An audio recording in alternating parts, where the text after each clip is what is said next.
Bom dia! Vamos para mais uma aula de Química e agora vamos continuar estudando meio ambiente. Vamos estudar como a química pode contribuir como ferramenta de estudo para o futuro. A química e os desafios do mundo atual.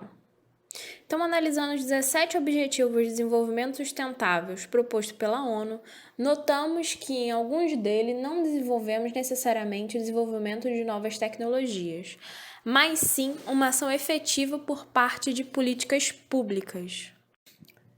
Vamos um exemplo? Quase 1 bilhão de pessoas não têm acesso à água potável, embora a gente já tenha tecnologia para isso, tá?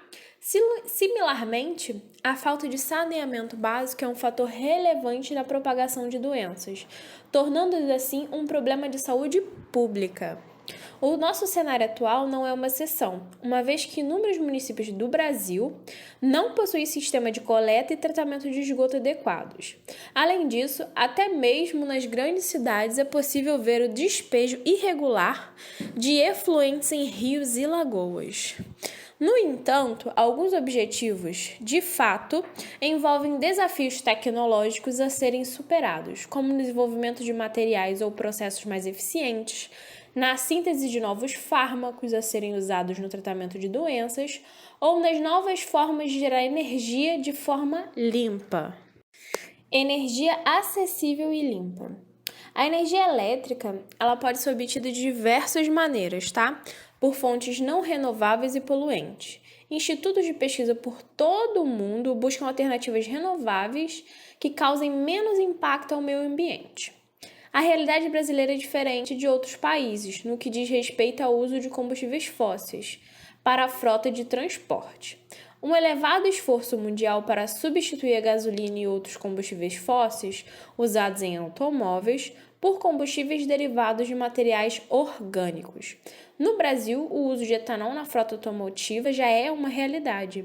A queima desse biocombustível, derivado da cana-de-açúcar, causa impactos menos severos ao meio ambiente, uma vez que a produção da biomassa consome parte do gás carbônico, que é produzido posteriormente por meio da combustão, da reação de combustão que ocorre nos automóveis. Um outro exemplo é a energia solar, que envolve a produção de materiais que geram energia elétrica, quando expostos à luz do sol. O desenvolvimento de tais materiais se foi possível graças à química, e novos esforços ainda são necessários para tornar esses dispositivos melhores, seja na produção de materiais com menos impacto ambiental, a fim, não adiante, gerar energia de forma limpa, se a produção de célula solar em si impacto no meio ambiente, seja no aperfeiçoamento que tais dispositivos tornem-se mais eficientes e financeiramente mais acessíveis. Combate às alterações climáticas. Os impactos ambientais aumentaram significativamente no último século, em virtude do desenvolvimento industrial, que acentuou a emissão de poluentes, ocasionando assim desequilíbrios na atmosfera. A diminuição do índice pluviométrico em determinadas regiões, o aumento do nível dos oceanos e o derretimento excessivo das calotas polares são alguns dos impactos associados à intensificação de atividades antropogênicas. Um dos grandes desafios para o futuro, na área do meio ambiente, é conter o aquecimento global. O aumento da concentração de gás carbônico na atmosfera é um dos fatores associados ao processo de intensificação do efeito estufa. Desse modo, objetiva-se substituir os combustíveis fósseis por fontes de energia renováveis e limpas. Além disso, o controle de poluentes, por exemplo, depende de métodos químicos cada vez mais preciosos, rápidos e baratos, para que possa ser feita análise de diversos locais em tempo real. Água limpa e saneamento. O Objetivo de Desenvolvimento Sustentável da ONU, número 6, é de extrema importância e um grande desafio em escala global. Como discutimos no início, já existem tecnologias capazes de tratar a água. Mesmo assim, uma grande quantidade de pessoas não tem acesso à água potável. O esquema a seguir vai ilustrar de uma maneira resumida as etapas realizadas em uma estação de tratamento de água, chamado de ETA.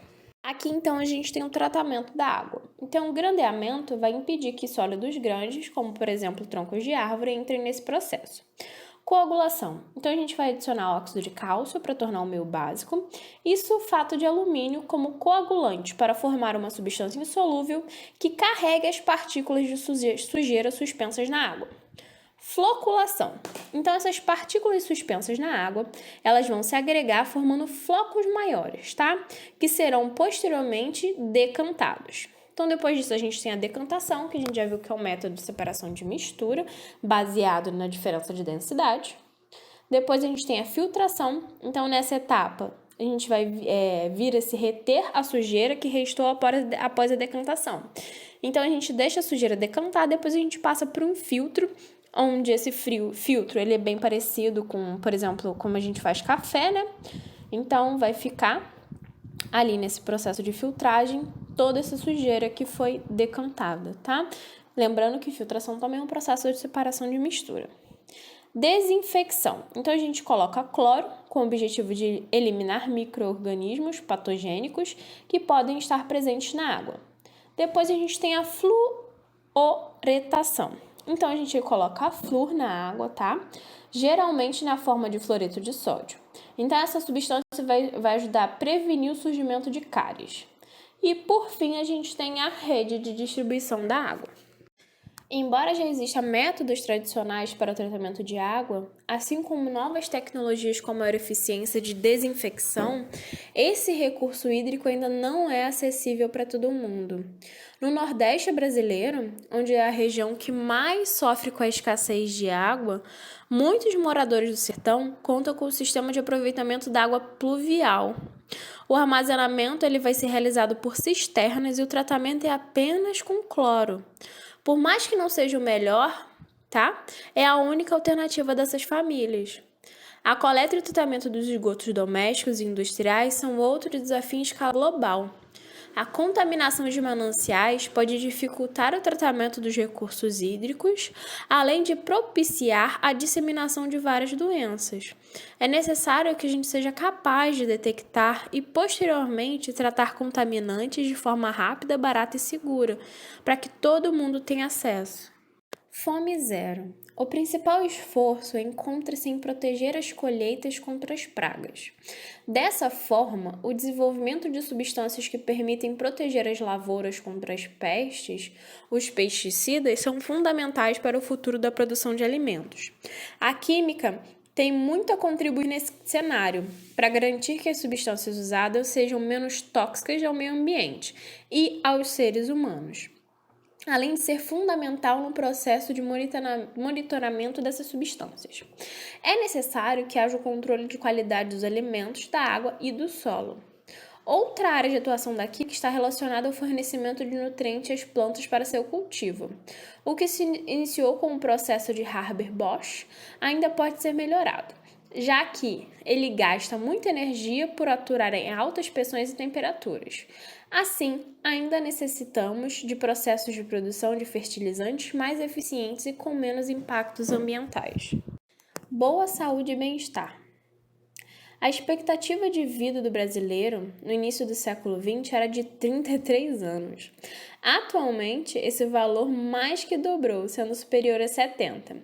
Em grande parte, isso se deve aos avanços na medicina, que no último século testemunhou, caracterizando os objetivos de desenvolvimento sustentável. Nunca soubemos tanto sobre as doenças, em que muitos casos e como tratá-las.